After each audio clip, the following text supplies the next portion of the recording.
Hello everybody and welcome back to the channel. My name is Blair, or the Illuminati, and today I'm talking about a kind of business that actually hasn't been around all that long: rideshare apps, more specifically Uber. Even though Uber is still a relatively new concept when we're comparing it to like giant MLM companies, they've been on the market for enough time for most people to have heard of them. Now, I'm not just going to sit here and bash on every mistake Uber's made. A lot of the horror stories we hear in the news have to do with the driver rather than the business itself. But today, I'm going to be focusing on Uber as a company and their very troubling past and their CEO. So let's get right into today's video and talk about the buried truth about the most popular ride-sharing service around.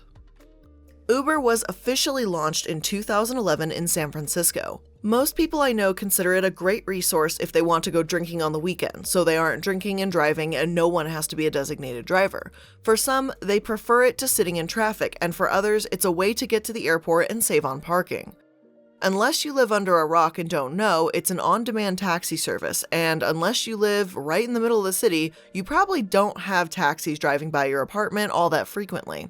I won't pretend the service isn't useful, obviously. It is, and I've used Uber plenty of times. But funnily enough, Uber didn't start out this way at all. As Investopedia puts it, Uber's story began in Paris in 2008. Two friends, Travis Kalanick and Garrett Camp, were attending the Le Web, an annual tech conference The Economic describes as where revolutionaries gather to plot the future. In 2007, both men had sold startups they co-founded for large sums. Kalanick sold Red Swoosh to Akamai Technologies for $19 million, while Camp sold StumbleUpon to eBay for $75 million.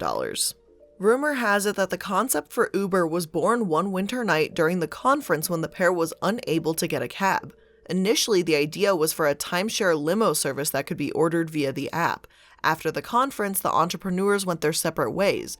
But when Camp returned to San Francisco, he continued to be fixated on the idea and bought the domain name Uber Cab.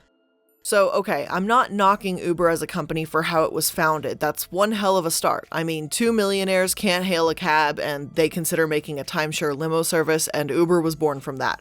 That's kind of hilarious, and I guess it kind of makes me angry that I didn't think of it, because it seems like something that now it's so simple. Before Uber was launched, it also wasn't even called Uber, but Uber Cabs. Even though Uber is basically a household name at this point, at the time, the SFMTA, San Francisco Municipal Transport Authority, was pissed. And I can get why, since it implies that you're a cab or a taxi service, when Uber is actually making out taxi companies, or at the very least, cutting their profits. Now, I'm not really going to fault Uber for this. They changed their name, and hey, if a service works better than the one that previously existed, then good on whoever found the way to do things better and smarter. Of course, in 2010, taxi drivers were outraged. They called the service illegal and unsafe. Yet Uber expanded into New York City, and the wars between taxis and Ubers has pretty much continued to this day. Although, as I've been told, only the real New Yorkers ride the subway. All of this is, well, somewhat par for the course when you've got a gigantic, rapidly growing, multi-million and eventually billion-dollar company. At least it seems to have been for other companies I've researched. You're bound to face some kind of pushback, especially when you're stepping on someone else's feet and cutting their business size. But Uber's problems were far worse than the arguments between Uber and taxi drivers. The first issue we're going to talk about is probably the most well-known: background checks. I know, we've heard about it, you've seen it in the news, it's nothing new, but I think it's one quote from Inc. that puts things into perspective just a little bit. Recently, some of the world's fastest growing tech companies have been pushing ahead with their ideas without pausing to ask for permission. As a result, they're behaving in ways lawmakers aren't quite comfortable with. Consider that on your phone, you can purchase luggage, say on Amazon, find someone to carry said luggage, TaskRabbit, rent an apartment for a couple days, Airbnb, and hail a luxury sedan. You get the picture. But when the luggage retailer doesn't pay sales tax, the employment provider doesn't pay minimum wage, and the renter doesn't hold the lease, and the sedan driver doesn't charge a fixed rate, the government is pissed. Look, new tech is fantastic. I mean, I'm a YouTuber. I literally rely on tech. People watch me on their smartphones and TVs and all that stuff, and that's how I earn a living. Besides, if companies like Uber didn't come out, who would I even be talking about in today's video? I'm not trying to hate on new things for the sake of it, but this new exciting technology plows forward without really considering, well, the law. On some occasions, new laws have been made around the tech itself, like how politicians are trying to handle deepfakes right now. And as for Uber, they've put literal criminals behind the wheel. Now, I'm not trying to get anyone paranoid and say that this next image is definitely something that happened, but we have to think about the worst case scenario. At least Uber should be thinking that way. Putting someone that's had a charge for marijuana or something 10 years ago in a car with a reasonable adult, yeah, that doesn't sound super dangerous, but let me pose a different scene to you. A convicted sex offender, one that is on a registry and not allowed to be near children, drives for Uber, and a mom and her kids call that Uber. And this is why these background checks are so important in the first place. Like, I'm not going to say that this problem is rampant or everywhere and that you can't trust any Uber driver ever again. But if that happens to one person, that's not okay. The blame falls on the abuser, absolutely, for their actions, but Uber made almost no effort to ensure their customers' safety. CNN found that, through analyzing police and court records, at least 103 Uber drivers allegedly raped, forcibly touched, or kidnapped passengers between 2014 and 2018. And the New York Times reported in 2015 that the district attorneys of San Francisco and Los Angeles have offered perhaps the most concrete evidence to date that people convicted of murder, sex offenses, and various property crimes have driven for Uber, despite assurances from the company that it employs industry-leading screening. The district attorneys said Wednesday that background checks used by Uber failed to uncover the criminal records of 25 drivers in 2 states. The charges were made in a 62-page amended complaint to a civil suit originally filed in December that claims Uber has continually misled consumers about the methods it uses to screen drivers. Some of the most pointed questioning has come from Mr. Gascon, who claims that Uber's background checks are not as thorough as another service called LiveScan that is typically used by taxi services. He said in a news conference Wednesday that about 30,000 registered sex offenders in California did not appear in a public registry Uber uses for its background checks. The checks also go back only 7 years. So, for example, if someone was convicted of kidnapping 8 years ago, they were just paroled last week, they just got out of prison, the Uber background check process will not identify the person as a convicted kidnapper. And I don't think I really have to tell anyone how messed up that is. When you're getting into a stranger's car, you're a vulnerable person. I mean, seriously, that person really could kidnap you, and if they've been convicted of it before, and if they still have the urge or tendency or whatever to want to kidnap again, you've literally given them the perfect situation to do so. And yet, as late as 2018, there's people claiming how they were approved right away. Their background check took only 3 hours, all of that kind of noise.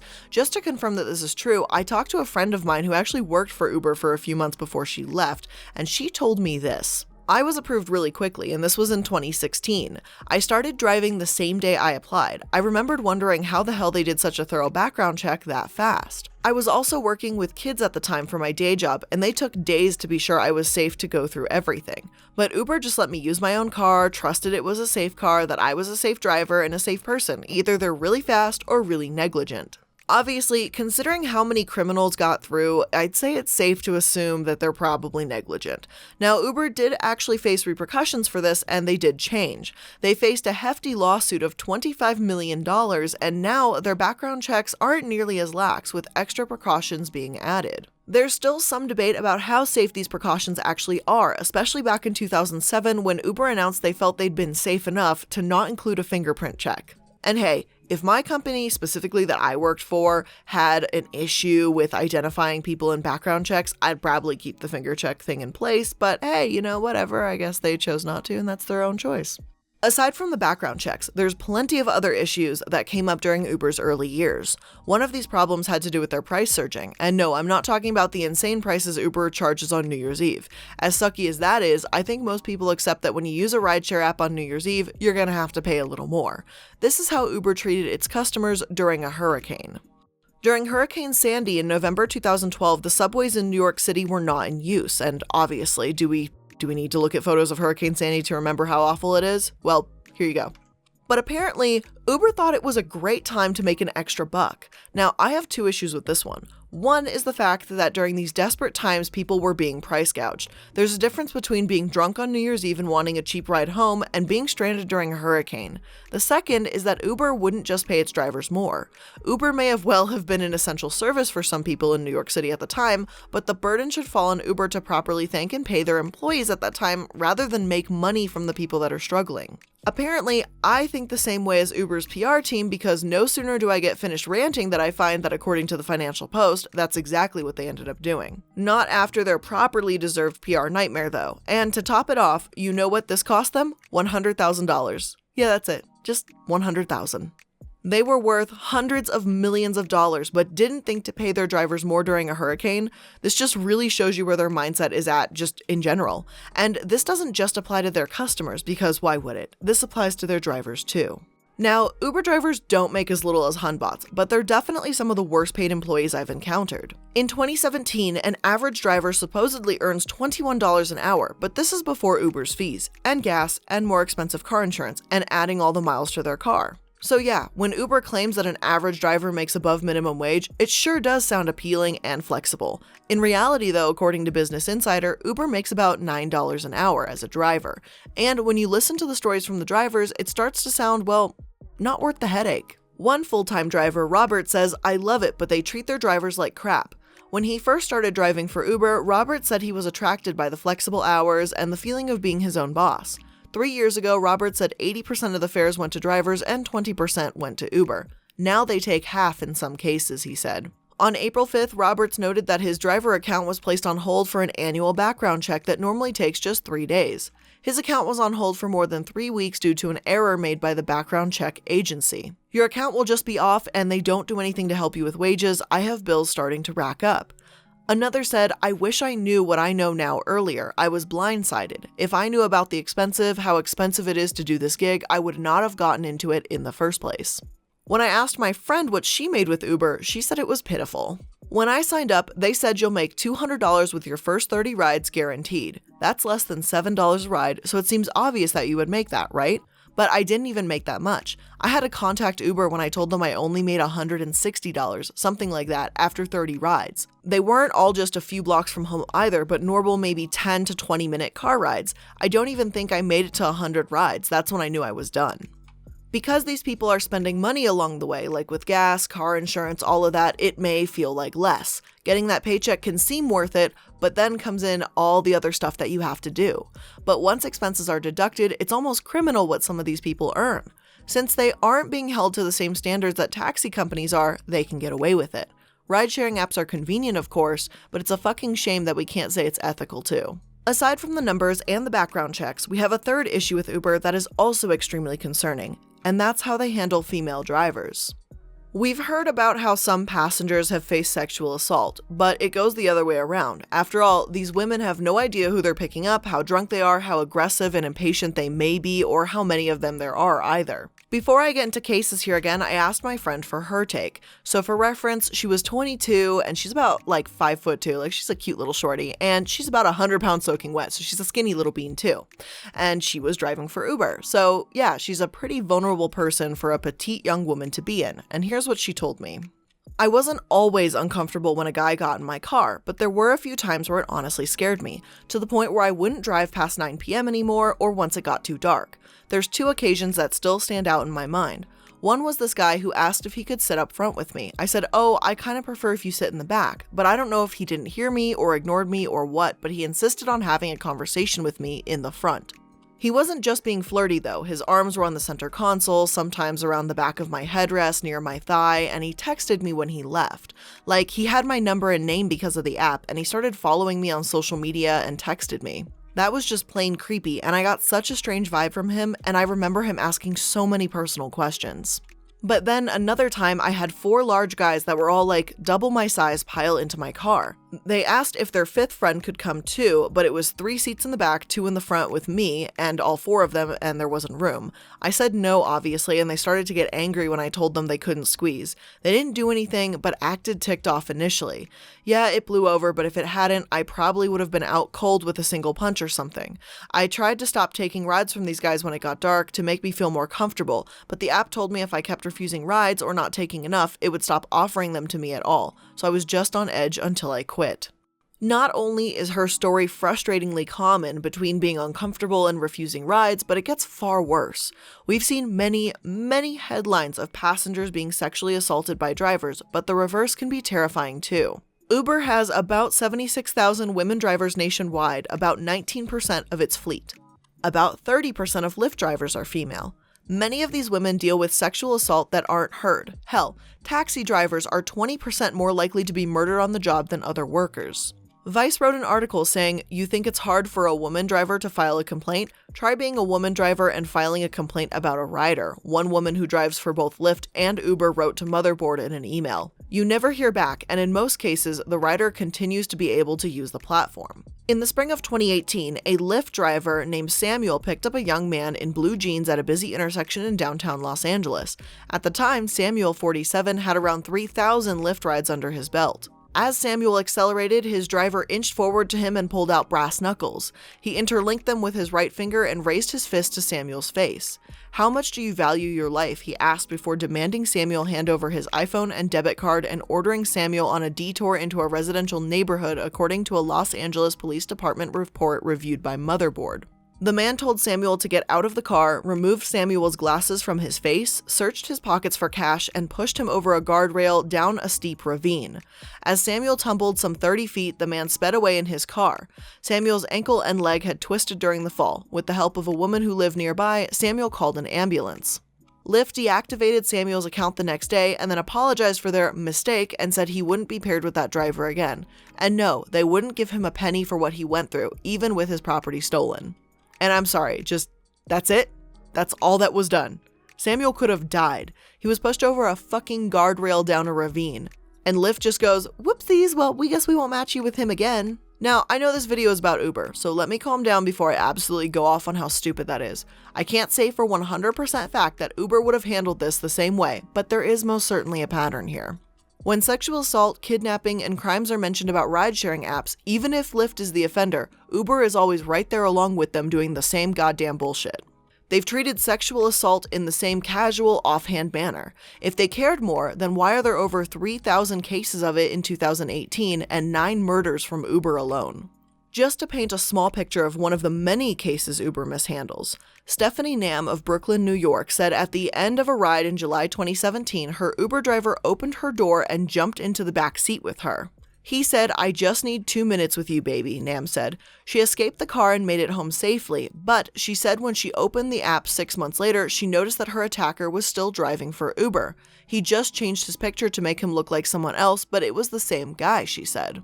The Washington Examiner goes against the grain of most sources I have here and says, "But don't fall for the fear-mongering narrative that innovative services such as Uber, which in reality have improved the lives for millions of Americans, that 3,000 assaults figure needs to be put in context of 4 million Uber rides per day and 1.3 billion rides every year." And per the report, the vast majority, 99.9% of Uber trips end without safety-related issue at all.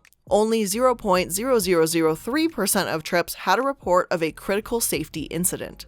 And those numbers aren't wrong, but I don't think putting the numbers out there is fear-mongering, because I'm not telling you never get in an Uber again. No source I've come across so far has at least said, "Never get in an Uber, you will face this, it happens all the time." That's not the problem. The problem is how fucking poorly Uber handles it. Even if it's only a fraction of a percent, 3,000 people is too many. And if we needed answers for how badly Uber handles things, all we have to do is look to London for answers. Transport for London refused to renew Uber's license late last year in November 2019, not because they bought into any sort of fear-mongering, but because Uber didn't make enough changes to be, in their words, fit and proper as a license holder. TfL said that it had identified a pattern of failures in London that placed passengers' safety at risk. These include changes to Uber's system which allowed unauthorized drivers to upload their photos to other Uber driver accounts. It meant there were at least 14,000 fraudulent trips in London as of late 2018 and early 2019. TfL said the regulators also found, dismissed, or suspended drivers that had been able to create Uber accounts and carry passengers.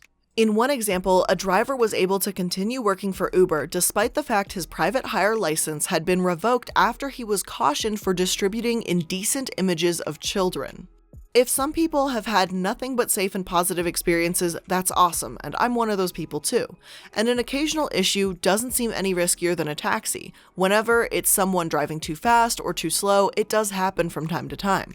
But London saw fit to remove Uber completely, and I really hope that this serves as some sort of wake-up call for Uber. After all, this was pretty damn recently, and so far, nothing else has slapped him in the face hard enough to realize that they need to be striving for 0 sexual assaults, rather than acting like a tiny percent is perfectly acceptable. Does stuff happen? Will things go wrong? Yes. But it's how a company reacts to it that tells you who they really are and what they really stand by. And in case you need more proof, more evidence that Uber has serious issues with accountability, well, we're going to go through a bit of a list, things we haven't mentioned before today's video, controversies and lawsuits that have happened from the start of a company until present. And when I say a bit of a list, I really mean a massive, lengthy pattern of behavior that hasn't slowed since Uber's inception. So let's dive into it. In December 2013, Uber was sued. The suit, filed on behalf of 350,000 current and former Uber drivers in California and Massachusetts, claimed that drivers should be treated as employees, not contract workers. If the drivers were to be considered employees, Uber would have to pay minimum wage and provide benefits such as health insurance. The case was settled out of court in 2016. It is worth noting that most cab drivers are independent contractors, but many cab companies have their workers under strict regulations. Since Uber doesn't have strict regulations, making them employees could have been a way of adding more control, accountability, all that. Although the case was settled, Uber drivers are still independent contractors with minimum guidelines.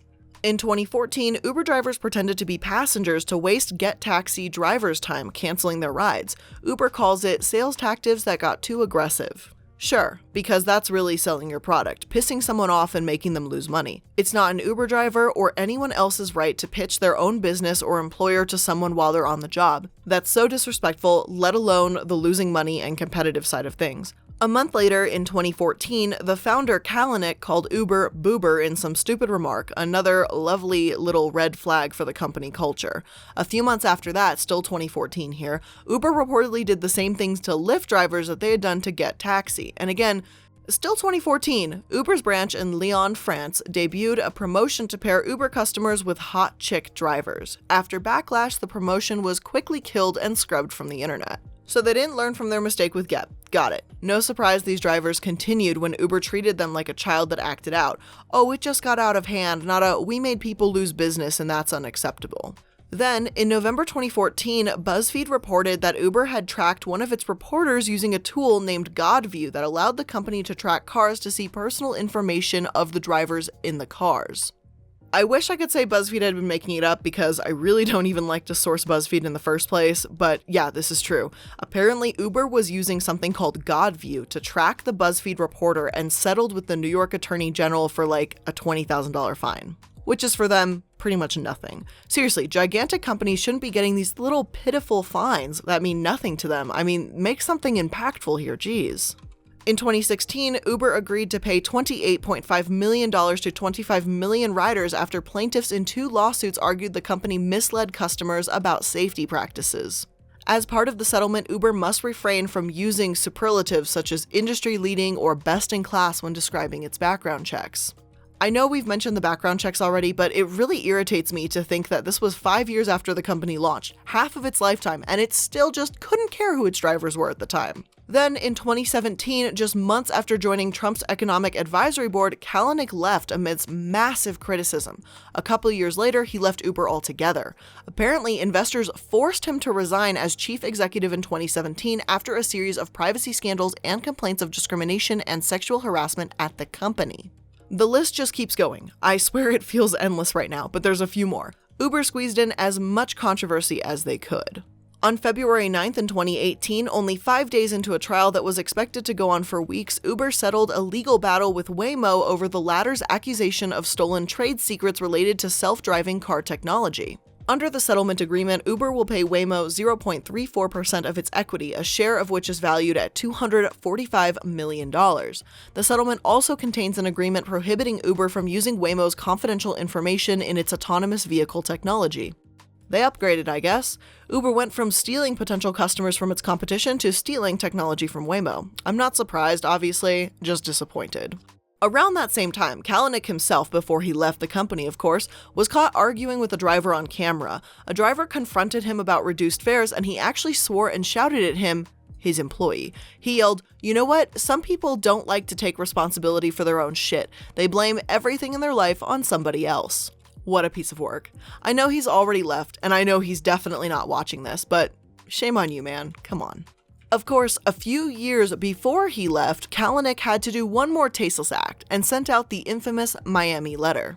In what is arguably an unusual email for very top executives to send to employees, Uber CEO Travis Kalanick advised his staff in case they decided to have sex at the company outing in Miami in 2013. Internally called the Miami Letter, it's a saucy rulebook for when 400 employees at the company who were headed to Florida's Shore Club for what was a party-focused celebration of the car-hailing company's success. Titled "Urgent, Urgent, Read This Now or Else," he also noted at the top, "You better read this or I'll kick your ass," wrote Kalanick. Do not have sex with another employee unless A, you have asked that person for that privilege and they have responded with an empathetic yes, I will have sex with you, and B, the two or more of you do not work in the same chain of command. Yes, that means that Travis will be celibate on this trip. Hashtag CEO life, hashtag FML. Okay, I had to stop the recording because I was just laughing too much of just how unprofessional and horrific this little Miami letter is. But is this criminal, illegal, or bad as the other topics I chose to explore in more detail? No, but it's not fucking classy, that's for sure. This really illustrates the kind of company this man wants to run and how piss poor of a job he was doing at running it. I'm not saying CEOs have to speak like robots, but hashtag FML, he really sounds like a drunk college student, which, no offense by the way to any drunk college students watching, I was there once too. We've also got reports of Uber hiding cyber attacks that exposed more than 57 million people's data, which resulted in them paying $148 million in legal disputes. The whole thing sounds really sketchy if you asked me, and Uber apparently paid the hackers to get rid of data that was stolen from a third-party server, and even when the two hackers admitted their crime, Uber didn't even turn them over to the police. It's just a strange situation where we can't be sure what happened, but big shocker, Uber didn't handle it properly. On a slightly separate note, there has also been the matter of fake Uber drivers. I know this isn't really something Uber can control if someone is pretending to be an individual, but it's a real disturbing reality. People have been killed and kidnapped getting into a stranger's car and believing it's their Uber. After the tragic murder of Samantha Josephson, Uber said it would launch new efforts into promoting safety around campuses and a Check Your Ride campaign. This Check Your Ride campaign is a wonderful idea, yes, but they needed it sooner. I wish Uber took its own warning signs seriously. Their own drivers have sexually assaulted women. Why is it that they only spring into action after a young woman was murdered? Why not take preventative, safe measures years earlier? If Uber, from the start, had actually been careful with their background checks, a more serious application process, and actively promoted safety among drivers and users, well, I don't know if I'd actually be making this video today.